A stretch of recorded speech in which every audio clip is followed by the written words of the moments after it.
Everybody in and settled? Okay.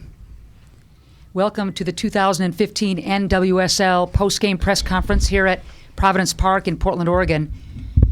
My name is Ann Schatz. On behalf of the Portland Thorns and the Portland Timbers, we were absolutely delighted to host tonight's championship match between these two class teams. Over 13,000 fans on hand here at Providence Park, a national TV audience, an absolutely brilliant night for women's soccer and the NWSL. Laura Harvey, thank you very much for being here with us tonight. Megan Rapinoe, the same to you. I will ask both of these individuals a question, and then we'll open it up to you guys. Please identify yourselves and who you are affiliated with. And I don't mean to be a stalwart or anything on this one, but when you guys answer the questions, if you could be up towards the mic, that would be great. Laura, just a brutal night in terms of you having to sit up here at the podium again, you and Pino. Your comments on what you saw happening in that second half when you were so close, hitting the post, getting a chance late to get the equalizer from Megan. Your thoughts on the game overall, and especially that second half when you put the heat on. Yeah, I thought first half we let the game get away from us a little bit. We spoke about that at half time, and I thought we came out a lot better in the second half. But I think we'll be disappointed with the goal, just the build-up of the goal and, the timing of it. Fletch having to go off and Ellie having to come in, and her being put under so much pressure so quickly coming on is always difficult. But, across in the box, and you know what A-Rod's going to do when she gets in those positions. And I think that was probably, the longer the game went on, I just had sense that the team that scored first was then, going to be in the best position, obviously. And the longer the game goes on and you're just not getting those breaks, really, you just sense that it might not be your night. And I just said to the girls at the end, I think last year we were very dominant in the final. I didn't feel that this year. I felt they were better first half. We were probably better second half. But that's Kansas. I think when you are on top, that's when sometimes they can be at their most dangerous. And I think they caught us when we were on top and pushing, and that's when they got their goal. So obviously we're massively disappointed, but we'll learn from it. Megan, your thoughts on the match as well, especially you were just in that 18 all the time, making things happen so close when you hit that post, and then at the end as well. Your comments on obviously that close.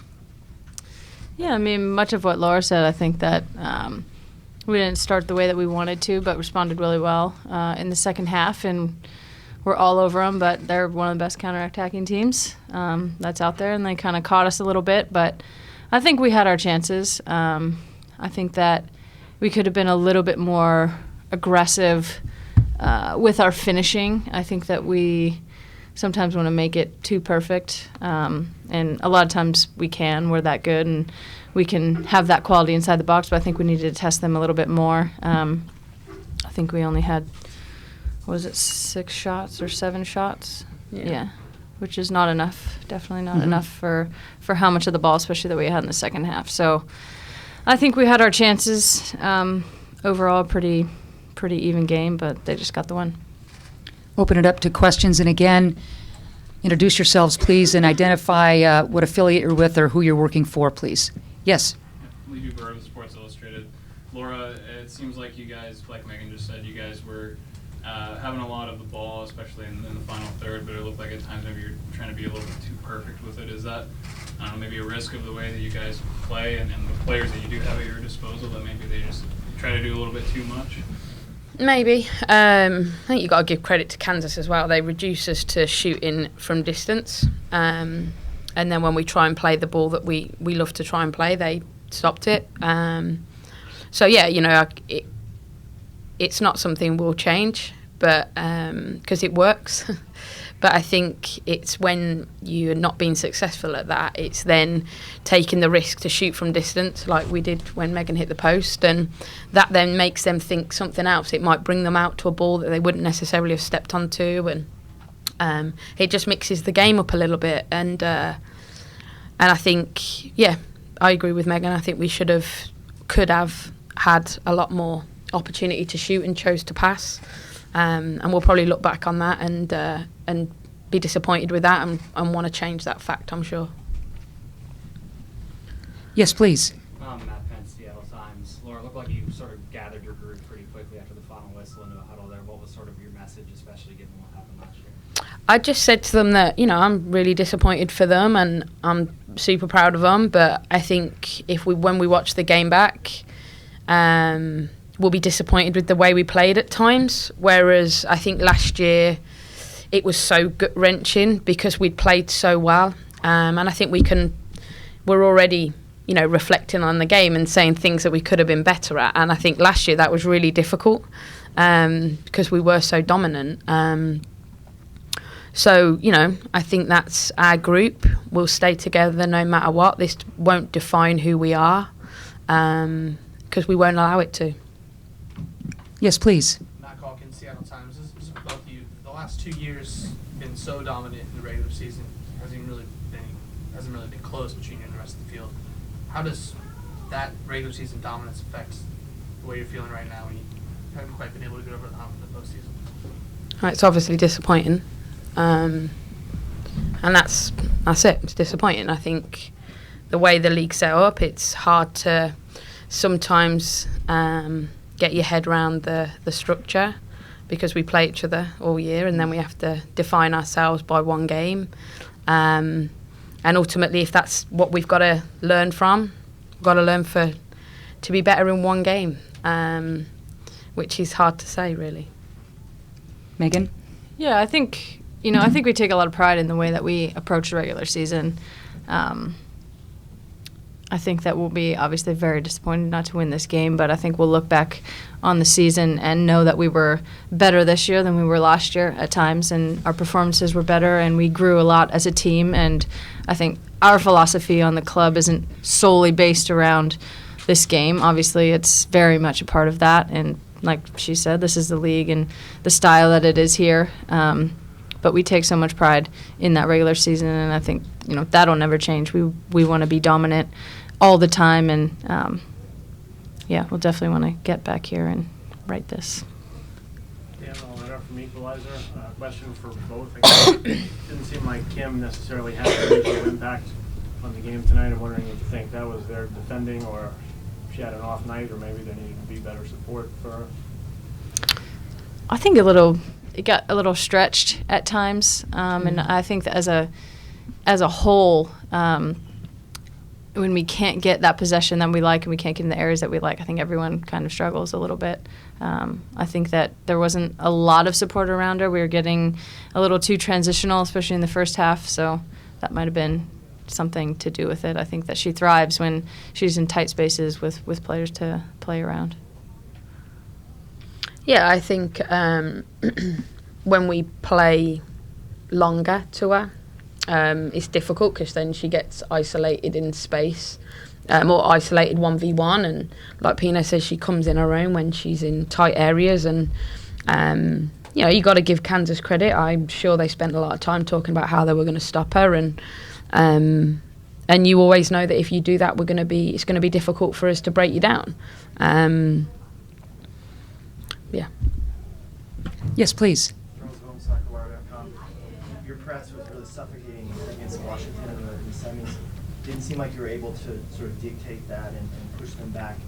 What did you see that prevented that and made that more difficult?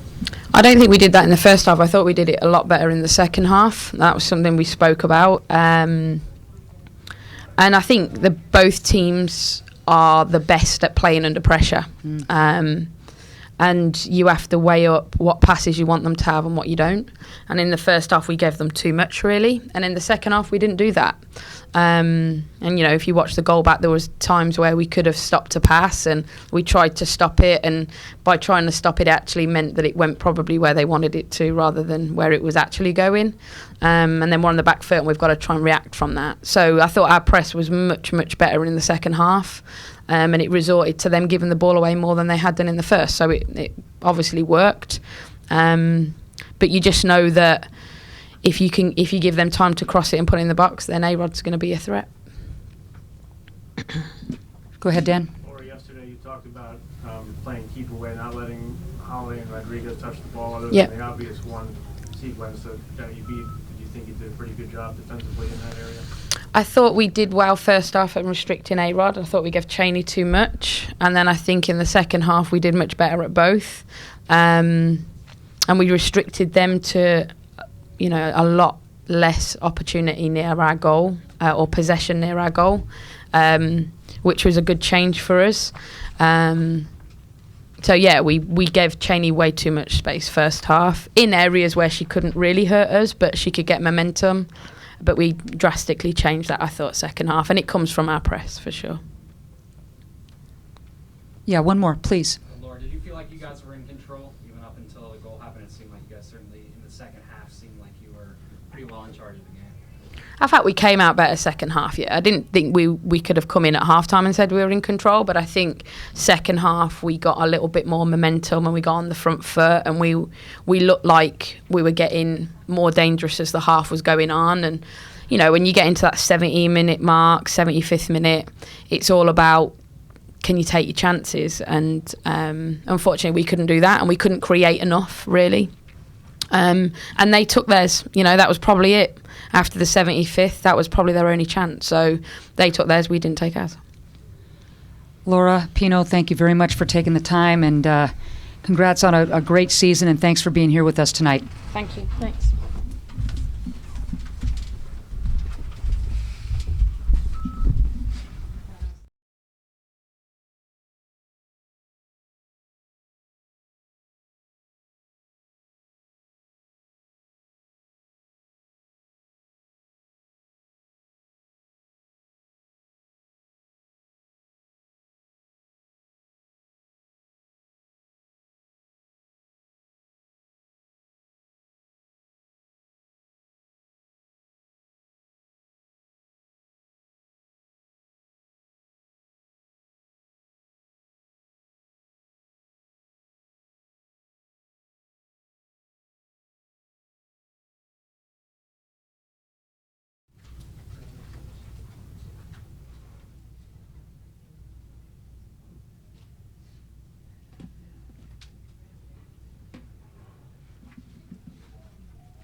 Do we know who's coming in?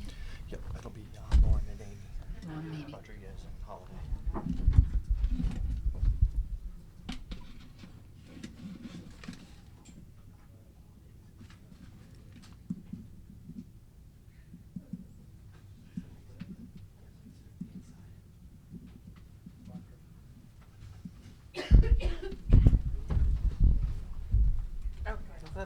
Vodka go in the center. Yeah? You. No, you said let's see what those things look like. Oh, yeah. You're familiar with it. Uh-huh. Very nice. This one's bigger than last year's, Yeah? I think. I think Yeah, so. all It right, feels all like right. it. Maybe it just means more. I'm not sure. You know what? This is how I feel safe between these ladies. All right. A champion's welcome to FC Kansas City. Congratulations to everybody here and obviously everybody in the locker room. Repeat performance, repeat champions. Vlatko, thank you very much for coming in. And obviously, Lauren and Amy, thank you for being here as well. I'll throw an opening comment or a question at you guys, and then we'll open it up to the media. Coach, first of all, yesterday we kind of had some fun. Last year the mantra was finish it. And you jokingly said this year the mantra is repeat. You obviously did just that. Your take on the game, especially in the second half, when you made the most of an opportunity that came your way. Yeah, first I have to say that I'm very happy, obviously, about the championship. I'm very happy winning this game. But most than anything else, I'm very happy that as a team we were able to win for Cheney, because if there's a player on our team that we wanted to do it for, that would definitely be Cheney. Lauren, you tried to downplay the emotion yesterday leading up to the match. Now the tears are flowing. Grab that mic, stick it right in front of you, and help us understand when the clock was ticking down in stoppage time, how you were feeling, what you were feeling. You did it. Yeah, I think Amy loves me. So, she scored that goal. I'm just so proud of this team. There's not a better team in the league, in my opinion, to play on. Our coaching staff is unbelievable. Our organization has just been so supportive of all of us, and the players are just absolutely unbelievable. So when that clock was ticking down, I was thinking, just hold on. We can hold on for a couple more minutes, and to win for club and country is absolutely the best feeling in the world. Amy, you've been balling as much as your buddy here for weeks now.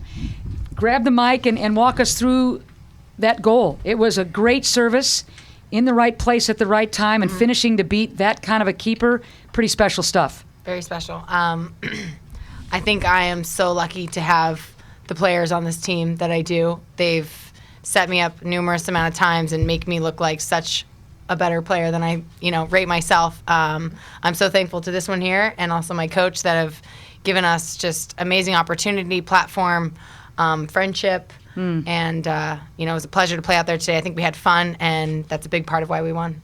Awesome. All right, let's open it up. Let's get cracking with all you guys out here. Identify yourself and who you work with, please.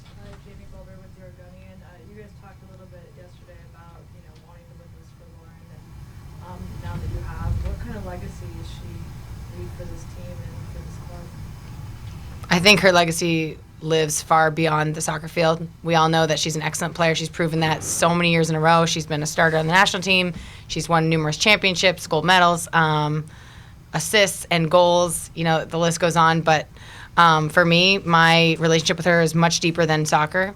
With the world, I think they can see a sparkle in her that reaches beyond the soccer field as well. And I've just been so fortunate to get to know her and have her in my life, and I plan to keep her in my life for quite a while.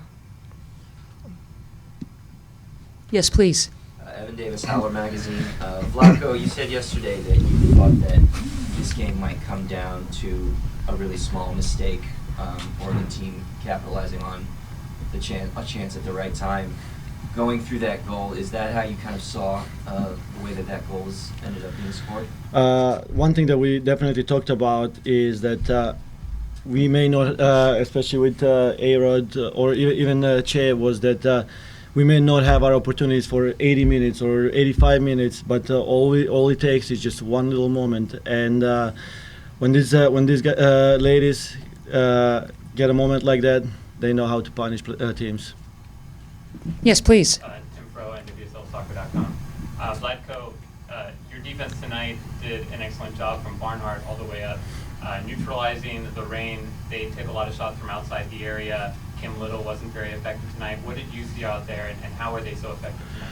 First, we played extremely disciplined defensively, from A-Rod as a first line of defense all the way down to Barnhart. We were very well organized. Everybody was very disciplined, and everybody was willing to make the extra run for the teammate. And I think that was one of the crucial things. And of course, one player that was most of the time around Little, who's probably their most dangerous player, Jen Buskowski. I think that she did an incredible job in neutralizing, and from there on, our back four did a great job. Yes, please. Dan, a letter from Equalizer. Question for both players. You guys shared a very intense moment winning the World Cup with Megan and Hope. I'm just wondering what it's like after a game like this to be on such opposite ends of the emotional spectrum. I'm sure you both of them afterwards. We have such incredible respect, obviously, for our teammates on the national team, and honestly, we just have incredible respect for the Reign. I think that they're a great team, and they're a very good side, very hard to beat.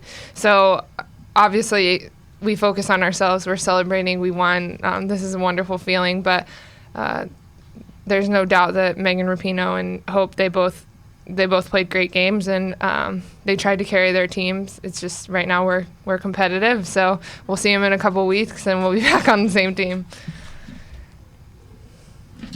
You had your hand up in the back. Yes, please. Al Kaiser, keeper knows.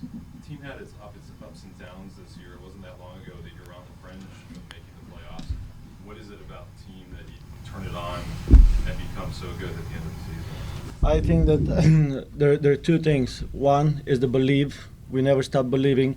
And second thing is the family environment that we have. That everything we did together. So I knew that sooner or later we're gonna click, we're gonna gel together, and we're gonna make it happen. And like you said, yes, we did start a little bit slow. We were 3-5 and 2. We right in the middle of the season with 11 points, and we got criticized, we got questioned from the media.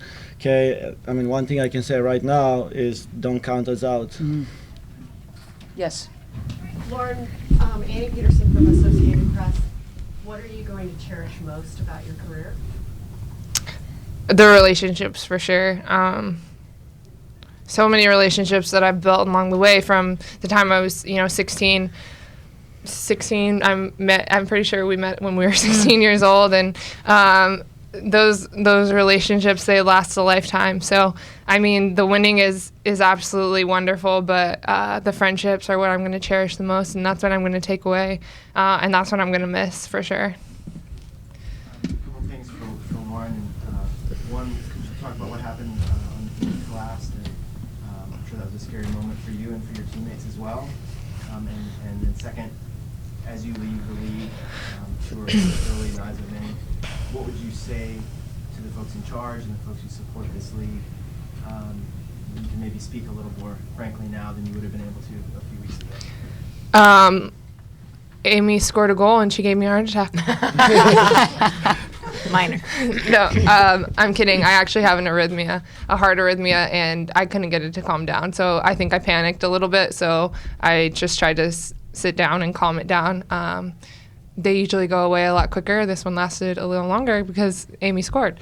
So I just needed to sit down and calm myself down. So that's what I did. The NWSL has a long way to go. I think that U.S. Soccer has made it a viable league, and we're extremely grateful for that. I think they know and we know that it has to get better. Playing in Portland was phenomenal. I think that kind of support for two teams who aren't from here, to know that we had a fan base like that is a great step in the right direction. But from the bottom down, we have to get better. From the top down, the league has to continue to grow, and I think it has done that the last 3 years. I'm looking forward to an expansion in the league, and I'm a huge fan of this league, and I'm a huge supporter as long as it continues to be more professional each year, higher pay each year, and a good working environment for everyone on the team. Okay. Yes, please. Levy Bird with Sports Illustrated. Vlatko, you talked a little bit about the way that you knew you were just waiting for one chance to fall your way. Did you feel like you were playing against the run of play most of the game? Did you set your team up to, prepare for that, or? No, actually, this whole time we're talking about how we can, what can we do to control the game, but instead of what can we do to defend ourselves. I think that this year we had a total control of the game. Maybe for just a short period of time we didn't, but we controlled the rhythm, we controlled the pace, and even on halftime we came in and talked about what we want to do second half, and everybody felt like this is our game. Okay, this is it. Like every player could not wait to get on the field and just finish the job. Yes, please. Laura from Fox Sports. Seattle was talking about that, winning the regular season two years in a row. I think it made them feel like they were the best team. And I'm wondering, perhaps, if you guys could talk about what it feels like to win a championship. Does that negate their great season, and show that you guys are better? I mean, how does that work? In my opinion, it kind of angered us to hear them say we won the league, and they kept boasting quite a bit about it. I remember it thinking, well, it comes down to this game. The best team in this league is going to be proven by this game. I wish we would have had a better record. I wish we would have done better in the season. Credit to them. They had an excellent season. They did so well and took care of business when they needed to, but I knew it came down to this game, and I think we all knew that and wanted to prove that we were the better team.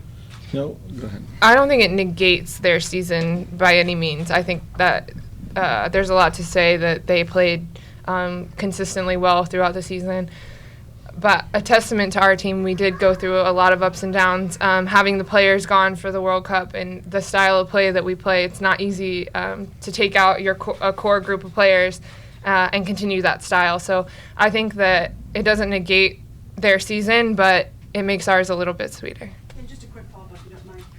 Do you think the fact that, I mean, there are a couple of British players or Welsh players, is that a mindset or a mentality versus a U.S. mindset, which is like, it doesn't matter if you win 160 games in baseball. If you don't win the World Series, you're not the champion. I'm just wondering if it's the same sort of thing. I don't know about their mindset. I mean, I'm sure they wanted to win too. I think that when it comes down to a championship game, there's so few championship games you get to play in your life. So I can't imagine that they didn't want it as bad. Yes, please.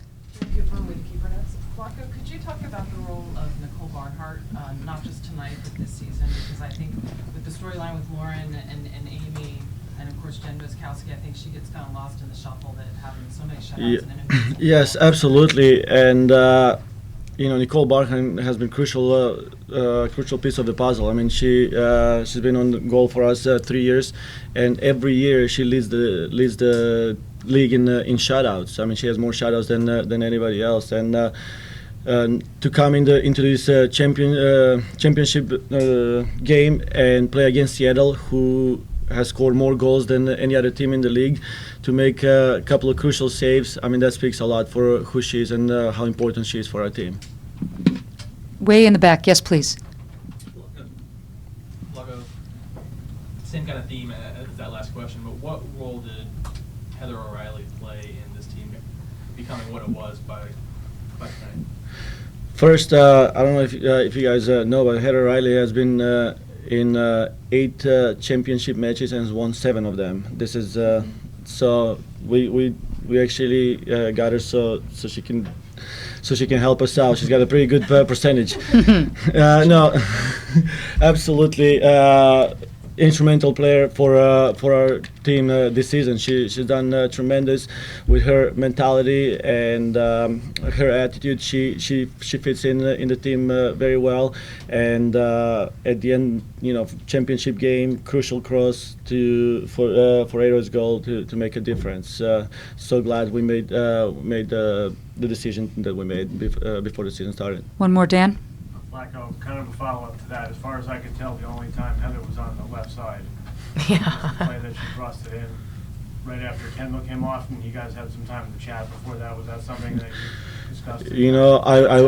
I wish I can say that yes, I told her to do that, but no, that's Heo and her creativity. And one thing that as a team or these players have is the freedom to pretty much feel the game and find themselves in the game. I believe in their creativity. I believe in their knowledge and understanding, and that's one of the reasons why we've been successful, because they have the freedom to do things on their own. Pretty good too. Ladies and gentlemen, for the second straight year, your NWSL champions, FC Kansas City, the Blues do it again. Thank you. Thank you so much for being a part of this. Congratulations. Well done. Safe trip home. Thank you. Thank you. Everybody for supporting. Yeah, thank you for supporting the league. Thanks again, everybody, for coming. As Vlatko said, thank you for the support. Hope to see you again next year. Thank you. Thank you guys. Well done.